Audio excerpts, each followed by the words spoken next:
So I am just going to start with the prompt that we provided you so people have context for your presentation, Sure. which was very broad. So the prompt was to please discuss why collegiate recovery communities are important and what your approach is to supporting students in recovery. Gotcha. With that, we'll have about 30 minutes for a presentation and some Q&A afterward. Gotcha. Hopefully I don't get too long-winded. All right, so would like to say that I found this logo on the internet.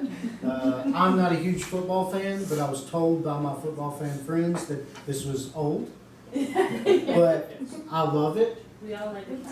We like it. Okay, I really liked it. You know, I looked at the other one. The other one just looks kind of mean. You know? He looks happy and he's smiling. It's like a mutual. Yeah, well, and when I was pulling up with Denise, there was a car right next to us where we parked that had a old school, and I was like, okay, good, I'm good. Yeah. Yeah, so I'll jump right into it. So I didn't know who would be here, so I wasn't sure if y'all had seen my resume or any of that stuff, so just a little introduction. So I'm Taylor Milam, and I received my Bachelor's of Social Work at the University of Alabama at Birmingham, and I finished that spring of this year, and I went directly into my Master's of Social Work, which I will finish spring of this coming up year, and I'm doing that through a distance program at the University of Alabama. Roll Tide. I'm guessing y'all know Roll Tide football. Yeah. I'm the current resident and case manager for the Fourth Dimension, which is a local sober living facility in Birmingham, Alabama. We have a men and a women's facility. I've obviously always been at the men's facility. We house 36 men. We have 2 phases of programming, and I love that job. That's what got me introduced into the recovery field, and I'm very passionate about it, and I thoroughly enjoy working with those guys. If I attain this position, I'm probably going to cry a lot because I miss them. But I do love what I do there. I'm also a current contract counselor for the Addiction Recovery Intensive. It's actually the Moore Institute, but this is a facility called the Moore Institute that houses multiple things. They have an Addiction Recovery Intensive, which is ultimately an intensive outpatient program for people who suffer from substance use disorders, and they utilize group therapy in their outpatient modality. And they also have a nonprofit space that opens space to the community for various types of recovery support. They house refuge recovery, smart recovery, 12-step, faith-based groups, things of that nature, and then they also just do individual therapy. That was actually where I did my internship for my Bachelor's in Social Work, and they ended up hiring me once I left that internship. And I'm the past project management assistant at UAB's Collegiate Recovery Community. I was there for roughly 2.5 years, and I loved it. It was awesome. I wasn't even sure if I'd get the job. I remember the director at a residential treatment center that I knew had told me about the position. She was like, "You should apply." And I was like, "Okay." You know, and I wasn't really expecting it, but it ended up being one of the greatest things I ever did, just to, you know, not only working with people in recovery, but working with people in recovery who are choosing higher education. It's like super awesome, like so cool, and I love it. So I just want to say thank you. So addiction and recovery and collegiate recovery is very near and dear to my heart. I am a student in long-term recovery, and so I, on a personal level, deeply appreciate the work that y'all do. I've never been a specific member of a CRC, but I have inadvertently benefited from their services. My fiance is an active person in recovery. She benefited from a CRC. My younger brother and countless friends have benefited from collegiate recovery programs. Some of the people that I'm the closest to have been through or been involved with collegiate recovery in some way. And I commend you for the work that you are doing, and it's awesome to get to visit y'all's campus, to speak with you on this topic. I really appreciate it. So, first question, why are collegiate recovery communities important? So they are important for a number of reasons. They are beneficial to the students, to the university, and to society at large. So in my social work studies, we look at things from a micro to a macro level. And so I believe, it is in my opinion, that collegiate recovery communities benefit all facets of society, from the individual to the society at large. They reduce stigma, and they also change campus and societal culture. Oh, I went back. Okay, so I kind of had 3 parts in there. So collegiate recovery communities are important for students, for the university, and for society. So students need recovery-ready communities. Almost half of all full-time college students age 18 to 22 either binge drink, abuse prescription drugs, abuse illegal drugs, or a combination of both or all.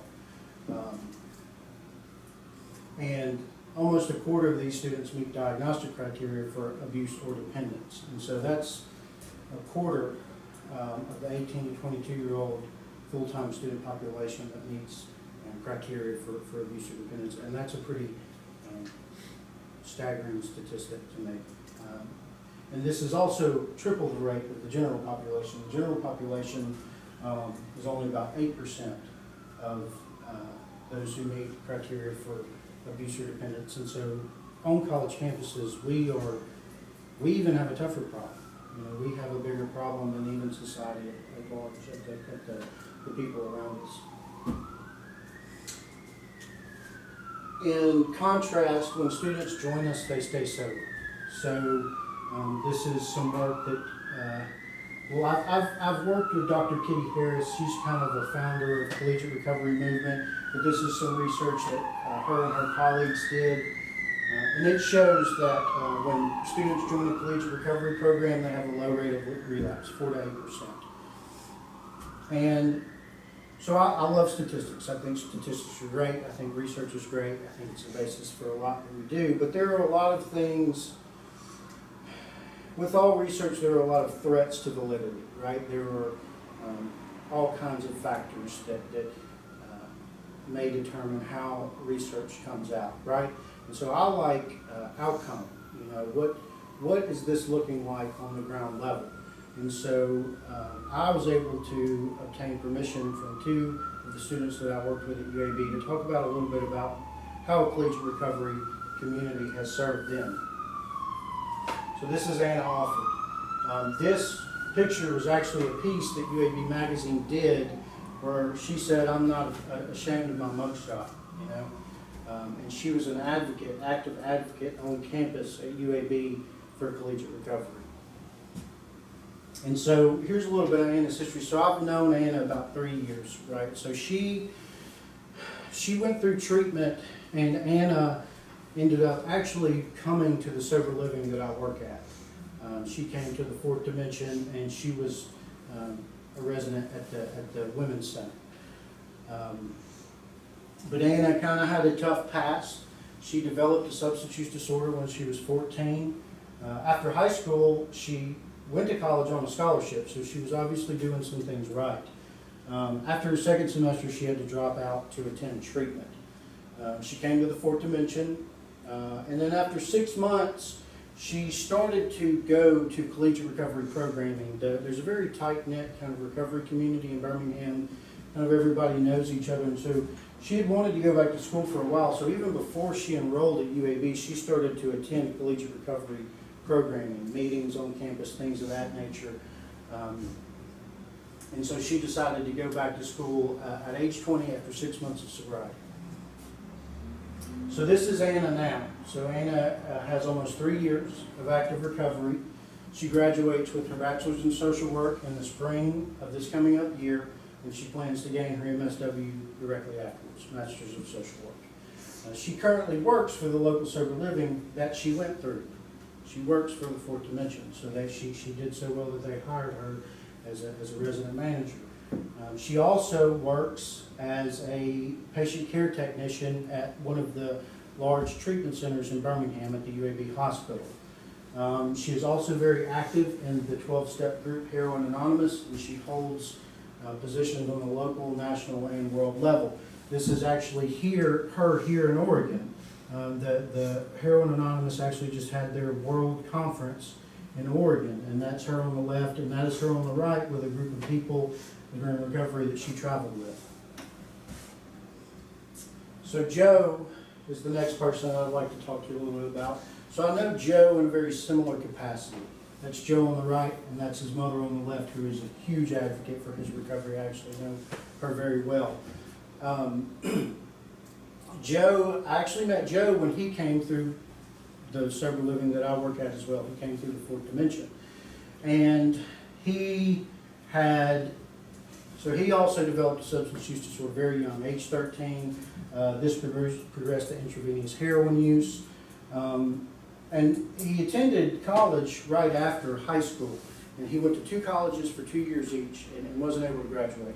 4 years is typically the amount of time it would take you to graduate, but he wasn't able to do it because of his substance use disorder. So he left the second university he was at in the middle of a semester to attend treatment, and he came to Fourth Dimension where I was working at.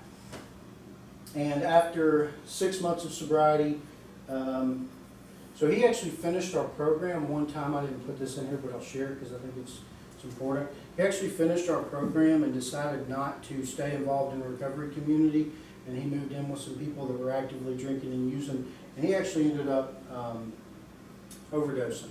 And I actually ended up getting a call and I had to go help him, but I was able to actually go and get him some help, and he actually re-enrolled back into the Fourth Dimension. So he did another 6 months at sober living, and even after that time, he wanted to move back to Loyola, where he was originally going to college, where they didn't have a recovery community. And per recommendations from across the board, his inpatient treatment staff, where he was involved at, and the Fourth Dimension, we recommended that really he stay in town and he get involved with UAB's Collegiate Recovery Community and just finish his degree there. So that's what he did. He ended up graduating from UAB with his Bachelor of Economics just after 3 semesters. He's been clean for 2.5, almost 3 years, and he's working in this field of study. And he continues to give back to UAB's Collegiate Recovery Community. Joe's a musician. He's an amazing guitarist. And one of the big things we like to do at our events was just have live music. We found that it really engaged people. And Joe still, to this day, even after graduation, goes back. We just had a fall event for UAB. Even though I'm not working there anymore, I still go to a lot of their events, and he was there playing music for them. All the people you see here, this was Joe's far right. This was at a wedding just about a week ago. Every one of those people is in long-term recovery. So this is the support that Joe has and that he continues to utilize in his life. So we talked about how it's beneficial to students. It's also very beneficial to the university. So one thing that I saw at UAB was that people who have entered recovery from a substance use disorder but who have never been to college are very intrigued by colleges that do have collegiate recovery communities. And so this in turn, actually, so many people started coming to UAB from the outside recovery community just because we had a CRC. And so the recruitment for the university increases, and universities love that. And so I think that's a huge deal. We also retain students, so we looked at the statistic of what happens to students who are between the ages of 18 to 22. They have a severely high risk of substance abuse. And if they did not have people to support them, they would probably drop out, unfortunately. And so we are retaining students at a greater rate when we support the students on campus who develop substance use disorders. And in both of these cases, we increase our graduation rates. So when we support both of these sectors of population of students, we graduate people at a greater rate, and I think that's important. So long term, as a whole, since the beginning of our society, we have suffered from the way that we have managed substance use disorders. So historically, the United States has treated addiction from a criminal perspective, and it has also created ineffective drug policy that's based on myth and racism. Since our inception, that has been true. I talked about this in the group interview, but I do have hope that it's moving in the right direction with some bills that have passed. But historically, we are still living out those ineffective drug policies. This has caused mass incarceration.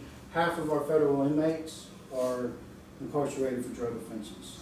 And this number gets even more astonishing when you factor in race. I mean, it is disproportionately just affects people of color, and it's just horrible. So because of our ineffective drug policy and because we have chosen to treat addiction from a criminal perspective, this has caused the public, just the general public, to have an unrealistic view of what addiction is and how it is treated effectively. And, you know, ultimately what it has caused, and you still see this, you know, and you know, there's probably half of our society views it as a choice and views it as a moral failure. And when we view it this way, I believe that we exacerbate the problem. You know, we actually make the problem worse that we're trying to heal or help in the first place. CRCs are helping to heal that, right? So CRCs are treating addiction from a public health perspective, which is what I believe it should be. I don't believe that it should be treated criminally. I think it should be treated from a public health perspective.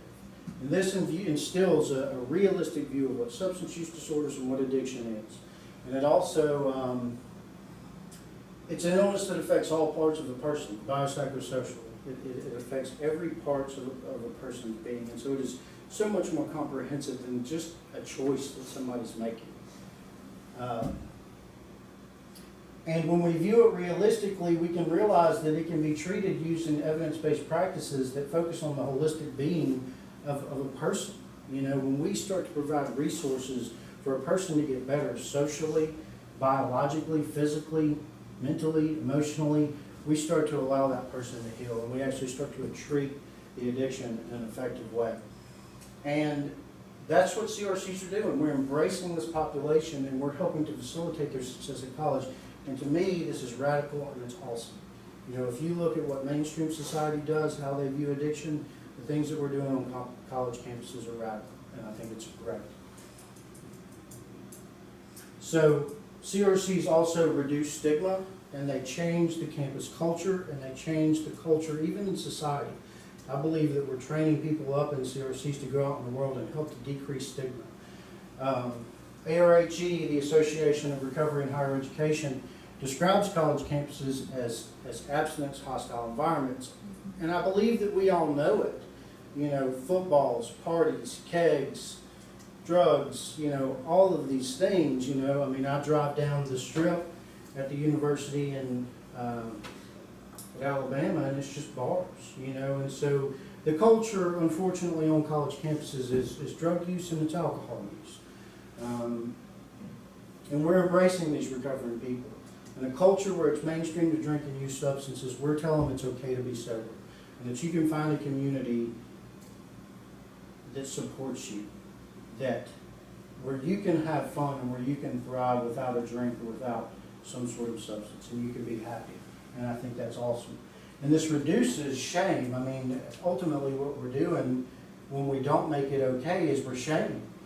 And it reduces shame in the individual, and ultimately what it does on a macro level is it reduces stigma in society.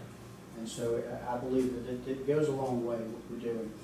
And this ultimately just changes the culture across the campus. When people find out it's okay to be clean, they're struggling. I mean, used to, prior to the 2000, you didn't have anywhere you could go on campus to get help, basically. I mean, you could go to counseling and stuff like that, but you did not have recovery-specific support. And so you didn't have anywhere to go. So, second question, what is my approach to recovery? So I have found that it is important when talking about someone's perspective, we all have a background. And I believe that all of our backgrounds drive what our perspective is. So I just wanted to just tell you a little bit about myself. I was diagnosed with attention deficit hyperactive disorder at the age of 5. And basically from the age of 5 until I got clean at 27, it was ineffectively treated. And so I started to develop a substance use disorder trying to self-medicate when I was 13 or 14 years old. And I struggled with that for roughly 15 years. And then I was able to find sobriety. So I am a person in long-term recovery. Addiction and mental health runs in my family. I have a younger brother who's 7 years younger than me, and I have an older brother that's 14 years older than me. They're both in recovery. They've both been in recovery about as long as I have. We all kind of got sober right around the same time, and so it runs in my family. And also, both of my parents have struggled with mental health issues. My mom suffers from borderline personality disorder, and bipolar disorder, and she potentially struggles with addiction too. So it's rampant in my family. I'm also a partner. I'm recently engaged to my fiance, Tanya Adams. She's also been a member of a collegiate recovery community. She also wanted me to make sure that I pointed out just how cute our son is. He's about to bang on that pumpkin, and he's having a great time. So now I can tell her, I'll let y'all know. But that's my son Dylan. He's about to turn 7 months old, and he's a lot of fun. So I'm also a father. I also enjoy nature, which is part of why I want this position in Oregon, because it's beautiful out here, and I want to come. So I'm supposed to be talking about what my approach is. So if you look at these last two, I'm an extrovert and I value healthy relationships, and I believe that's important. So when I finish my master's in social work and become licensed, I will have the ability to do clinical therapy work. And that's good, but I think what I've found with my personality is I like to work with community groups, and I like to work in advocacy. So I like to work with large groups of people. I will probably do therapy, individual work in some sort of capacity in my career moving forward. But I really love working with groups of people. It gets me excited, it gets me energized, and I really feel like I thrive in that environment. And I think I have to be true to what I'm good at, to what my personality fits. So that really kind of takes me into answering the second question, which my approach focuses on the importance of intentional relationships and effective communication. So let me just say that since I found out y'all are the Beavers, I desperately tried to find somewhere to put a picture of Beavers in these slides, and they are just extremely cute. Let me just say that. But it also has a correlation. Beavers are very community-driven animals, and I think that's really cool. I think it correlates directly with what I'm trying to say here. I have found that relationships are at the core of everything that we do. I have found in my personal life that the things that are most important to me are my relationships with other people. And I think that's true on a micro as well as a macro level. I think relationships are what we have. Effective communication is the most vital tool that we possess in any relationship. If I'm going to have a healthy relationship, I have to know how to communicate effectively. And that's true on a personal level and on a group level. Understanding this sets us up for success as a CRC, I believe. So relationships with students. So my approach is a student-centered approach. They're at the heart of our mission. At the end of the day, I have to remember that the person that I'm working for is the student. So this is easy to lose sight of. We are all a victim of burnout. We can easily become burnout if we don't practice radical self-care. It's easy for things to just become a job. It's easy to just, trying to climb the social, economic ladder, all of these things are easy to lose sight of what we're doing. But ultimately what we're trying to do is we're trying to serve students who are in recovery. And so each day is a day that I have to come back to center. I have to come back to my center, which is that I'm here to serve students. And I believe that when we hold that perspective, it drives everything that we do, and I believe that we will be successful. And so each day, if I take this time to reflect, then I regain perspective, I cultivate humility, I cultivate gratitude, and it reminds me of my purpose, which is to serve students. Because again, it's easy to do. It is easy to get burnt out on work and life. And each day is a day where I have to come back to that. Relationships with campus partners. I spoke a little bit about this in our group interview.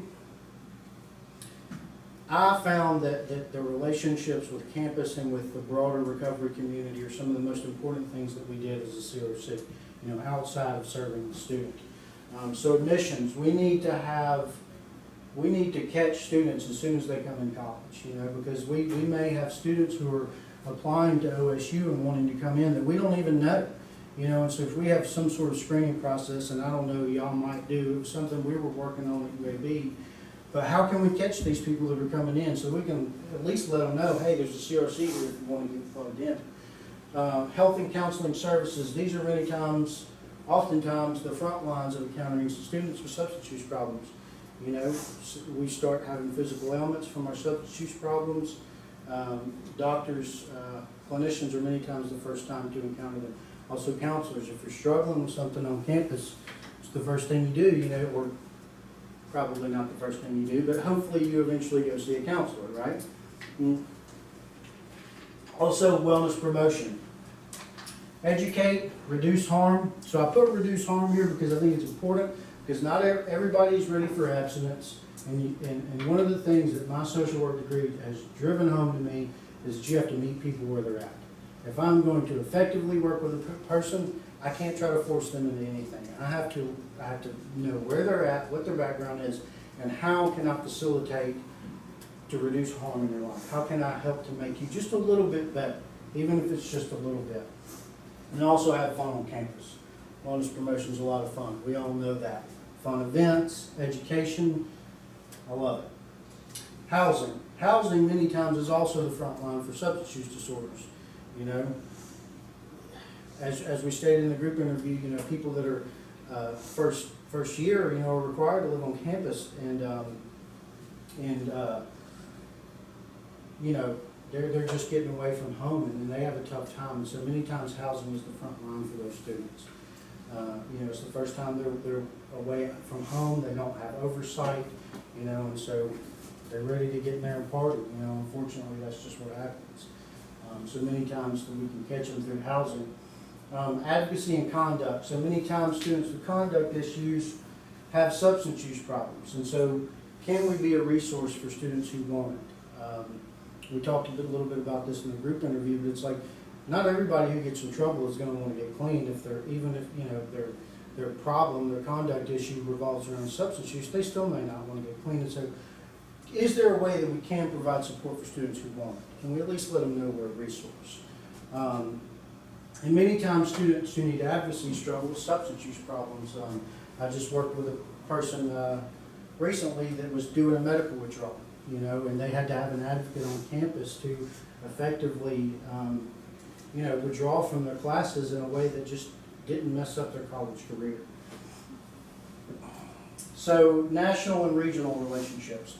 So obviously the Association of Recovery in Higher Education, my 2 years that I was working at UAB, I went to their national conferences, and let me just say that's just an amazing group of people, like a bunch of a bunch of professionals on college campuses that want to help students with substance use disorders, and a lot of them were in recovery, and they were just a fun group to be around, that are just passionate about serving students. And so, you know, those are going to be the people who set our best practices and are a vital resource for us. So having the relationships at that national level is extremely important. Also, Association of Recovery High Schools. So many times, as you can see from the case example, substance use disorders start in high school. And so if people get involved in recovery high schools early on, we can provide a continuum of care. We can seamlessly transition them from high school into college in a way that completely supports them, and I think that's awesome. Obviously, the American College Health Association, it sets the stage for everything we do for student health, you know, from wellness promotion and counseling services to medical. Bacchus initiatives of NASPA. One thing I did before I left UAB is I got trained as a peer educator. And one of the things that we were wanting to do at UAB before we left was have peer educators that were specific to AOD and CRC. And I believe that we have a population within the CRC members that are just like raring to go. I mean, recovery hinges on giving back. And so we just, you know, we have a population on campuses that are just ready to honestly advocate. And I think that's awesome. And I think we should tap into that energy that's there. Northwest region of CRC, so I'm not sure what y'all have established with the Northwest region of CRCs, but while I was in the Southeast working for a CRC, you know, I had all these relationships with UAB, Alabama, Georgia, Kennesaw, Mississippi State, And that was extremely important because we did things like retreats, we did conferences, and you know, that gives students a resource and us a resource, you know, all across the nation. You know, so like we have all of these resources that are just across the board. And you know, many times when I was trying to figure something out at UAB, I mean, I would call one of the directors or coordinators at one of these other programs, like, hey, this is what I'm running into. How'd you deal with this? How'd you, you know, jump through the hoops to get this done? You know, so forth. So all this is vital. Relationships with community partners. This was probably the funnest part of my job at UAB, was coordinating with local treatment centers, local outpatient programs, local sober livings, all the 12-step communities. And, you know, I believe that it's vital that we have relationships with all of these, because typically most of our students come from one of these already. Even before they're on a college campus, they have probably gone through one of these things. And again, going back to recruitment, you know, there were many times when I would, you know, these entities didn't even know we existed. So when I started to reach out and form a relationship, recruitment started to go up because people started to realize, hey, I want to go back to school and I want to do it sober, and I've got a community there that can support me. So I believe that these are crucial. And another important thing that I did was encouraging students already established support group to be a part of CRC events. I have found that when we invite students network, you know, that is outside of the CRC, that they feel at home. You know, when they can invite their friend, their sponsor, their mentor into to a collegiate recovery event, it makes them want to come, and it makes them want to bring their friends. And so we increase community when we do that. And we want to create programming that caters to all this. Again, these are entities that there is a seamless back and forth between the two. And we need to have strong relationships set up with them, and we need to do events that cater to these outside entities. So there's more relationships to be found. So I talked a little bit about resources, but I found when you start shaking things up, resources emerge, people come out that want to support you. You know, so you start getting out and you start rooting around and trying to figure out how to make relationships and make things work. People support you, people help, people advocate, people donate. So there's just a lot of things that, you know, focusing on the importance of all these relationships can do. And there's many that we might not have even tapped into yet. So that's my bit on relationships. Another thing I wanted to talk about was multimodal recovery support, because I found that ultimately we need to support students' recovery. You know, that's why they're here. And so I've found that when we have good recovery support on campus, students engage, because they know that if they don't take care of their recovery, everything else can fall behind. So I wanted to talk a little bit about that. So Steve Moore was a person I worked with, and he said, I don't care how people get better, I care that they do. And I really liked that. He used to talk about that a lot, and what he's created in Birmingham is this multimodal recovery process.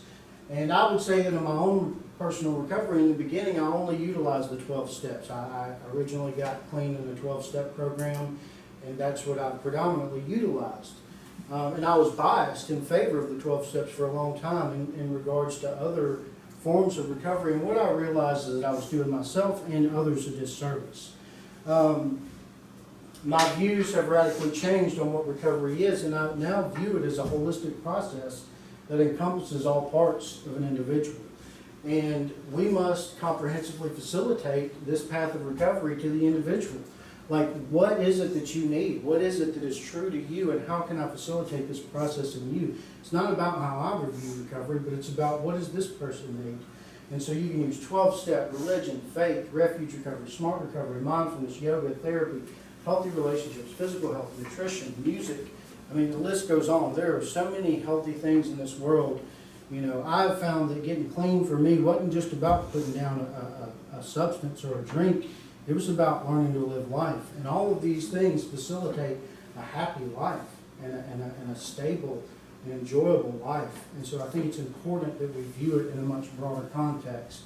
And so I just wanted to say that, because if I came on here, I would really seek to individualize the recovery process to each person.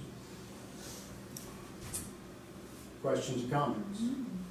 I have a question for you. Sure. So you talked about burnout, and then how within that it's really important to be practicing radical self-care. Right. And I'm wondering what radical self-care looks like for you. Yeah, so I've actually, if I'm being honest, probably recently in my life has been the time when I've felt the most burnout.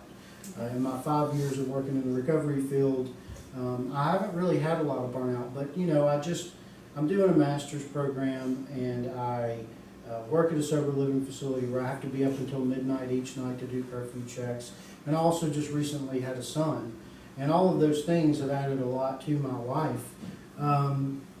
And so radical self-care looks for me like, well, right now what it looks like for me is communicating with my partner what I need, because we're the ones who can be a resource for each other to allow us to have time. And so like what we have done is open a line of communication where we can tell each other, hey, I'm not feeling good, like I need to get out and I need to go, you know, practice some meditation, or I like nature, I like to get out and hike, I like to exercise, I like mindfulness, I like to practice meditation, things of that nature. I also just like to work around my house. I actually have turtles, so I like to work in my turtle tank and, you know, do stuff with them and things of that nature. So I think the most important part of practicing self-care is just being able to stop yourself to do it. I'm a person that likes to stay busy, and so whereas some people have a hard time staying busy, like mine's the other end of the spectrum, it's harder for me to stop myself. And so I have to be very intentional, and self-care might just be taking a deep breath and sitting on the couch and not doing anything, you know. So it could be as simple as that. It's just being intentional about doing it. Thank you. Thank you. Other questions from folks? Fire away. So I have one, Taylor, you talked about really shifting your approach or your view on recovery and kind of what that looks like for folks, and you mentioned some pieces about you know, faith-based recovery or smart recovery or pieces like that, and I'm just curious, like, given the context, again, it sounds like you're very open to that, you know, what you maybe have experienced at CRCs in Alabama or other things where sometimes I think conversations are had where some students are considering recovery perhaps from a specific substance and not necessarily abstaining from another substance. Right. How you might approach that, or how you would connect with students to support kind of that process and participating in the CRC. Right. So I guess kind of what you're describing is maybe, well, one issue we've had is like someone who chooses to use medication-assisted treatment. You know, so something like Suboxone or methadone. So that's always an issue, and there's actually a huge stigma for that. And I used to actually be a person who bought into that stigma. I've changed my views over the past couple of years because medication-assisted treatment, when used as prescribed, is abstinence-based. You know, we have to learn how to support those people, and that's actually part of why the person I learned under about this multimodal recovery process started that, because he saw we were isolating and we were secluding our own people. And then, you know, you've got, so I think I just kind of have to talk about it on a personal level. So, you know, ever since I've gotten clean, you know, I sponsor people in various recovery programs. I'm actually active in Smart Recovery, Refuge Recovery, and 12 Steps currently for my own. And, you know, many times I encounter people that maybe they want to quit doing heroin, but they don't want to quit smoking weed. And what I've chosen to do on a personal level is to work with those people. Now, we kind of fall into a tricky area with CRCs because it's like you have to have abstinence to be, you know, a member.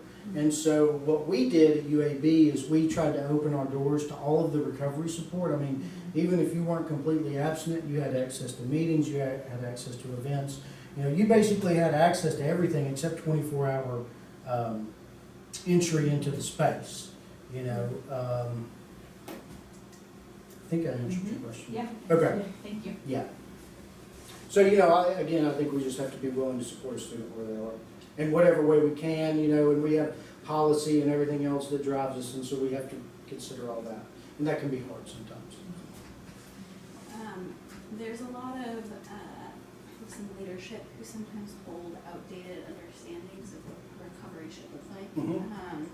Or may not be up to date on what like the best practices are. So how do you work with those folks to help them understand what the best practices are and why they are best practices? Like what is that kind of relationship? Yeah, and I encounter that all the time working in the recovery field, like you said, people that have kind of outdated views or, traditional views, like maybe this one way over another path to recovery. And I think on one hand, I have to honor their opinion. I may not agree with it, but I've found that the best way to find common ground with someone is to see their point of view. So even though I may not agree with it, I have to kind of be comprehensive enough to see where they're coming from.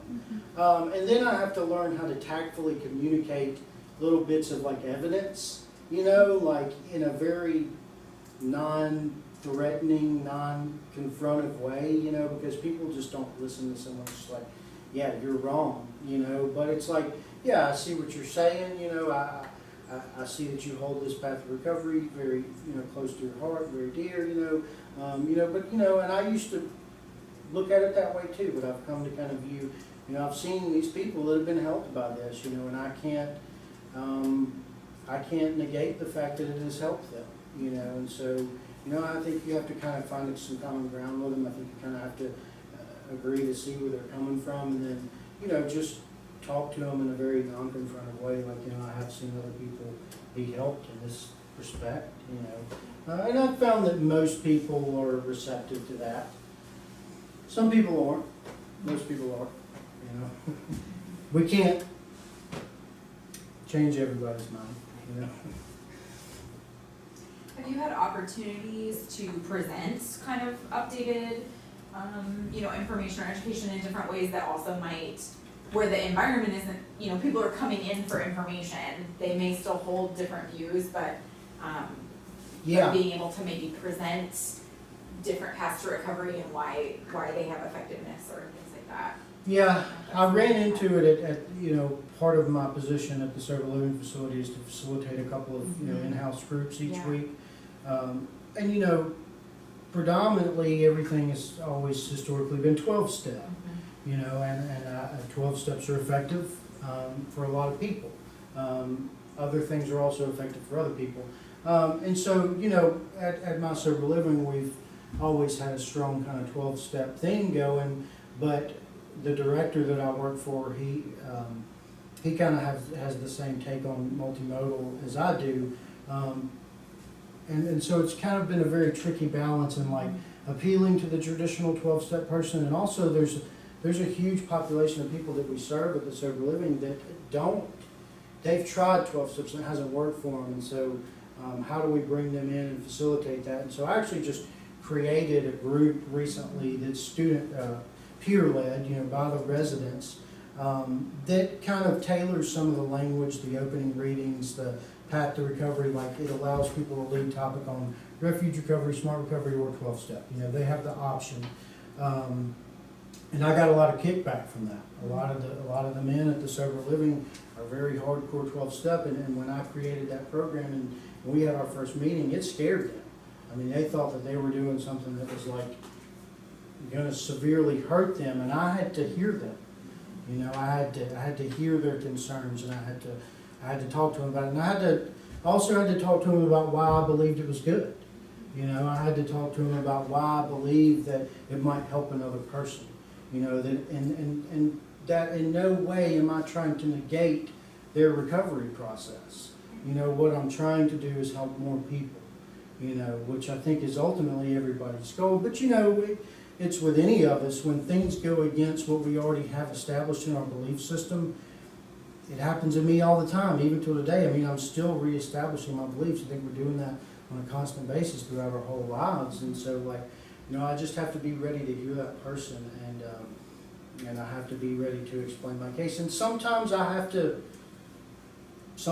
got to cater to something I don't initially agree. I've got to, if the current residents in our sober living are predominantly 12-step, and the majority of that group, you know, wants a meeting a certain way, like, I might have to hear that and I might have to tailor it to that. You know, and that's okay sometimes too, you know, because again, I think it's finding common ground that helps to facilitate change and seeing another's perspective, and so sometimes I have to be willing to do that. I hope that, I said a lot of words there. That's your question. So, I noticed in your cover letter, you mentioned building a collegiate recovery community, and you were able to recruit 30+ members. How did you go about doing that? Well, I was kind of fortunate at UAB because I had been established in Birmingham for about 6 years, and as a person in recovery, like when they hired me, I already knew like roughly 30 or 40 people that were on their campus in recovery. And so like I was able to just initially reach out to them, but not all of them became members. And so like I was able to reach a sector of those people, but then there was, you know, kind of what I talked about in my presentation on relationships with the outside communities, is tapping into sober living facilities, treatment centers, IOPs, you know, these places that we know people in recovery are coming through. So that was how I reached the other portion of that, was forming relationships with those treatment centers and IOPs and stuff like that. And was very able to quickly get some support. Also, again, doing programming that invited the outside recovery community, doing large events on or off campus that included all of the community, not just like students. You know, because I've found that when you start tapping into other people's support networks, it encourages them to come, you know. One of the things I think we also have not necessarily done in this area a lot, but would be outreach to places like local community colleges, other Yeah. places that are resources for students funneling into OSU Yeah. who likely don't have any kind of CRC or support on those campuses, but we know there are students in recovery. Right. We know there are folks in recovery all over, right? Right. And so I think that would be another opportunity. We have a local community college in the town next to us in Albany, and we have one not far away in Eugene, and then we have a very large network of community colleges in Portland, so.